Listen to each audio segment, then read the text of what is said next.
I want to get started right away with sharing a little bit of my story, something that happened. This is a true story that happened in my own life. So this was 2015, and I was sitting in my doctor's office, and my doctor had these test results and pile of papers that she was kind of flipping through. And she kept saying, "Oh, wow, I've never seen numbers this high." And she would flip through another page and it's like, wow, I've never seen numbers this high. Now, the overachiever in me immediately went to writing my acceptance speech. In my head, I was like, I'd like to thank God. I'd like to thank my mom. I'd like to thank the academy. And she obviously saw that I wasn't reading the same speech that she thought I should be writing. And so she said to me, no, Sandra, you don't understand. You have the worst numbers I've ever seen in my years of practice. These are the worst test results I've ever seen. What? Wait a minute. I don't do worst. I'm an overachiever. So when she said that to me, I was so lost. What do you mean? She went on to explain to me that the test results that she was looking at actually were telling me that all of the symptoms that I'd been feeling for several months now, the foggy brain, the tired all the time, the didn't feel like I could do anything, couldn't get out of bed, all the physical symptoms that I'd been experiencing were actually the signs of adrenal fatigue. I had worked myself so hard that my body was telling me, I'm tapping out now. Time out. I can't keep doing this. And for you to understand how I'd got to that point, we have to start with how did I get here? How was it that this had happened to me? And we have to go right to the very beginning. I literally was raised in a mud hut with no running water and no electricity. And the aspiration for me growing up was that I would get an education and I would make something of myself. What I lacked in material things, I more than made up for in terms of the love and the attention that I got from my family. I have incredible parents, and I had in particular as well, incredible grandparents, in particular my grandmothers. Now, here's the striking thing about both of my grandmothers. None of them ever had an education. None of them had ever been to school. So my paternal grandmother had never been to school, and unfortunately for her, her husband, my grandfather, had died before my father was born. And so here she was left to raise this little boy by herself with no education, no way to make a living. And so you can imagine that life was incredibly hard for her. But here's the one thing that my grandmother would always say to me as a little girl growing up. Even though she would never in her lifetime get on an airplane, every time she saw an airplane flying up high, she'd say to me, Sandra, you see that airplane up there? One day, you're going to be on that airplane going overseas. I didn't know what that meant. I didn't even know what overseas was. My maternal grandmother, Chengeto, she also never had an education. And she worked in a white neighborhood. At that time, the country that I lived in, Zimbabwe, was segregated. And so there were whites-only neighborhoods and blacks-only neighborhoods. And she was a housemaid for a white family in this segregated neighborhood. And as a special treat, when I was especially good, on her Saturdays, which was her half day of work, she would take me with her.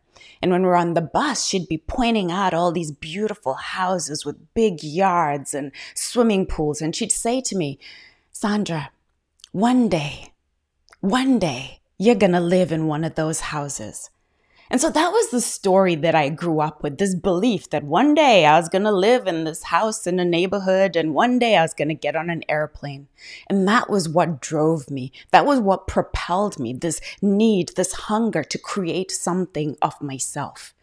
And I worked hard to get good grades in high school. I managed to get into university and I worked 3 jobs to put myself through university. And I would tell myself that I would be happy one day when I had this crazy, amazing life, that's when I would be happy. And so I worked harder and harder. And eventually I was successful in getting a degree and then I got my first job. Oh, But one day I'll be happy when. And that bar of one day would always move. I'll be happy when I get my first promotion. I'll be happy when I'm a director. I'll be happy when I make $100,000. I'll be happy when I make $150,000. And everything that I checked off the list, I'd get there where I thought I would be happy. And I'd still not be happy. And then I thought, you know what? Maybe it's because I'm employed. Maybe I'm really meant to be an entrepreneur. So let me start my own business. So I started my own business. I'll be happy when I start the business. I wasn't. I'll be happy when I make my first million. I wasn't. No. I'll be happy when I make my first 8 figures. Then I'll be happy. And I got to that, and that was the point where you meet me at the beginning of this story, where I was now sitting in my doctor's office, and because I was pushing myself continually to achieve happy, I had now literally worked myself to the ground. And so I shared that story with you because I want this to be for an opportunity for you to ask yourself, am I happy? Am I happy in the life that I have right now? Or am I chasing this one day that is a moving target that we will never get to? One day. I'd like to share my thoughts. I know many of you have read the book, maybe even by Stephen Covey, where Stephen Covey says that there are 7 habits to being a highly effective person. And I'd like to give a different spin today, if I may. And I'd like to share with you what I think are the 7 habits to creating a life you love. Now, this powerful quote from Stephen Pressfield really struck me. He said, most of us have 2 lives, the life we live and the unlived life within us. So most of us have a life that we will never get to, this one day life that we all aspire to. So how do we get there? How do we get there? We've all heard it, set goals and make your goals smart, and more recently, set smarter goals. But I really think what we should be striving for is creating smarter habits. And so what are those smarter habits that we can create that'll help us create a life we love? I've created 7 that I think, for those of you who may know a little bit about me, you know that I'm a certified habits coach. And so one of the most powerful things that I learned as a habits coach, as a life coach, is that everything you have, everything you don't have in your life is as a result of your habits. It's as a result of the things that you do every single day. So I'd like to suggest 7 things that each of us should be doing every single day to create a life we love. The S is start with intention. So we're creating smarter habits. Start with intention. There are 2 key words in this, start and intention. So many of us, as I said, as was the case in my life, are waiting to start, waiting for when the time is perfect, when the kids leave, when I have the degree, when I have the money, when, then I'll start. Today's the day to start. Start now. And for so many of us, what holds us back from starting is fear. We're afraid. What will other people think? What will happen? Because I don't know what's going to happen. What if I fail? What if I succeed? Start. You'll never know unless you start. And start with intention. I love this quote from Miss Oprah Winfrey. Oprah Winfrey says, intention is one with cause and effect. Intention is what determines outcome. Intention is what determines outcome. If you're stuck and not moving forward, you have to check the thought and the action that created the circumstance. What is intention? It's what it is that we want. It's the aspirations that we have. Those are our intentions. And when we start with those, we cannot help but be successful. One of my favorite books is The Alchemist. And in The Alchemist, he talks about how when you set an intention, it is incredible how the universe conspires in your favor. And so the first habit we need to start with is starting, first of all, and starting with intention. The second habit is how we treat our mornings. Now, I know you've all heard that everywhere it's all this stuff about morning routines and habits and 5 a.m. club and start with the cold shower and all of those things. That's not what I'm talking about. What I'm talking about is how you start your day is the intention, back to our intentions, of how you go through your day. So what do your mornings look like? Do you set yourself up for failure by the very first thing that many people do is start by pressing the snooze button? You promised yourself you'd get up at 6 a.m. and you press snooze. So right there, you're starting off your day by disappointing yourself. And then many people do the roll and scroll, pick up our phones, and then we're scrolling through social media and looking at, oh, look at the highlight reel of other people's lives. Look at how amazing their lives are. And then we feel bad about our own. Or we're scrolling through email and we're allowing other people to tell us what is their priority, what's important to them, and how they need us to contribute to what is important to them. So how are you setting yourself up for success when you wake up every morning? What's the first thing that you do? What's the first thought that you think? I love this quote. You know, I'm a quotes girl. And so I love this quote from Thich Nhat Hanh. And he says, waking up this morning, I smile. 24 brand new hours are before me. I vow to live fully in each minute. How many of us are fully in each moment, fully present in each day? How many of us give gratitude for the fact that we woke up, the fact that we woke up and had breath in our lungs, the fact that we've been gifted another day? And so habit number 2, when it comes to creating a life you love, is, are you being intentional with each day, starting each day with intention? The third habit when it comes to creating a life you love is attention. What are you giving your attention to? So many of us are majoring in minor distractions. We're distracted by social media. We're distracted by what's happening in everybody else's life. We're distracted all of the time. Very few of us are intentional about how we go through our day, are intentional about the things that we choose to give attention to. So what are you choosing in every day to give attention to? I love this. This is another Stephen Pressfield quote, and he talks about the principle of priority. And it's knowing the difference between what is urgent and what is important, and then doing what is important first. I talked about Stephen Covey's book at the beginning, The 7 Habits of Highly Effective People. And one of the most powerful things that I learned from that book was the 4 quadrants, figuring out every day what is important and what is important now.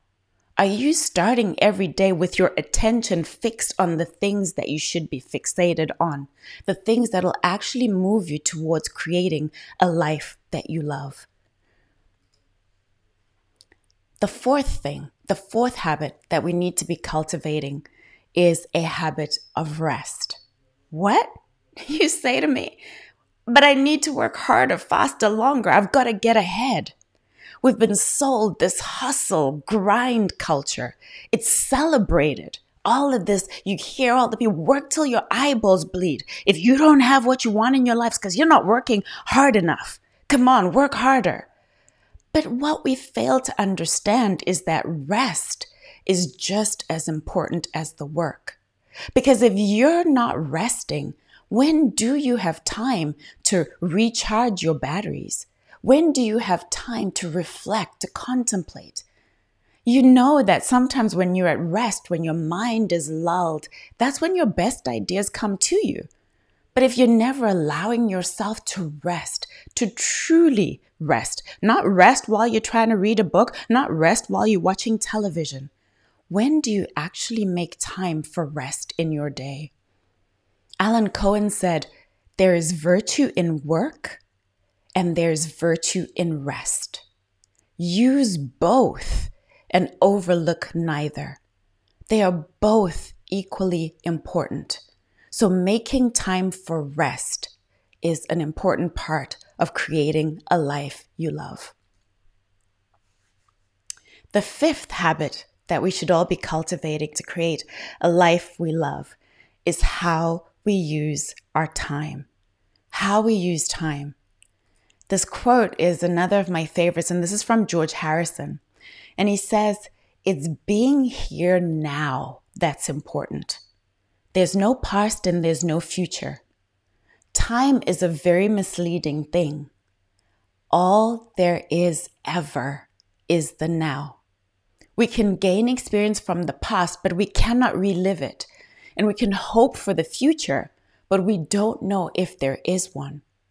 If anything we have been showed over the last 18 months is that time is precious. We live sometimes as if, I guess, a Bond movie like Die Another Day, right? Like it's never going to happen to us. And yet every single day matters. Every moment matters. We need to be living our lives with urgency, the urgency of knowing that what I'm spending my time on should be something that matters, something that adds to my life, and not just wasting our time, numbing ourselves.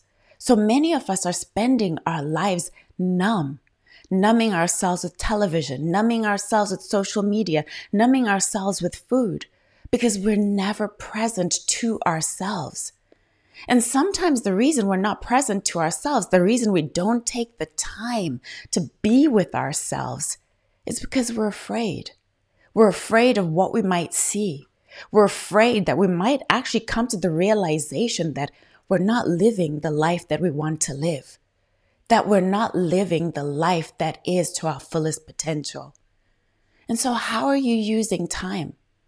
Time is the only non-renewable resource that we have. Once it's gone, it's gone. You can't relive it. You can't go back in time. And so how are you using your time every single day? How you use each day matters. How you use your time matters. The sixth habit when it comes to creating a life that we love is our evenings. I know there's so much focus and so much attention on morning routines and, all the things about morning routines. Have you ever thought about your evening routine? Have you ever thought about how you end your day? Have you ever thought about the fact that how you end your day actually sets you up for success or sets you up for failure for the next day? So many of us, as I said, are spending our evenings glued to the television, consuming stuff that might not be very healthy for us, healthy for our minds. And yet that's how most of us spend our evenings. How do you spend your evening? Have you thought about what would be a productive way to spend an evening? One of the habits that I've started to cultivate is actually spending some time every evening journaling, reflecting on the day. And it was actually prompted by one of my mentors. My mentor said to me, he said, Sandra, I treat my life like a backpack. He said, I get to the end of every day. And as I've gone through the day, I've put things in that backpack. Good things, bad things, great things, things I liked, things I didn't like. And I get to the end of every day and imagine it's this backpack I have. And the evening is my opportunity to take that backpack off my back and look through it to see, what did that mean? Why did I do the things that I did? Why do I keep repeating these patterns? Or what are the things that I did well today? What are the things that I can be proud of myself for? What are the things that I would do differently? What are the things that brought me joy today? And really reflecting on how many days do I actually have days where I have joy? But unless you're taking the time to reflect on that at the end of every day, those days will just pass you by. And so really being intentional about how you use your evening. Use it as an opportunity to unwind. Use it as an opportunity for connection with your family. Use it as an opportunity for connection with yourself. And back to rest, using it as an opportunity to rest. I gotta have a quote. And I love this quote, which says, "Night is the wonderful opportunity to take rest, to forgive, to smile, to get ready for all the battles you have to fight tomorrow." And one thing that I really want to emphasize is getting ready for the battles of tomorrow. Where we get our energy to fight tomorrow, where we get that empowerment, that feeling of I can do it again, is when we take time to reflect. But I think more importantly as well, when we take time to celebrate ourselves.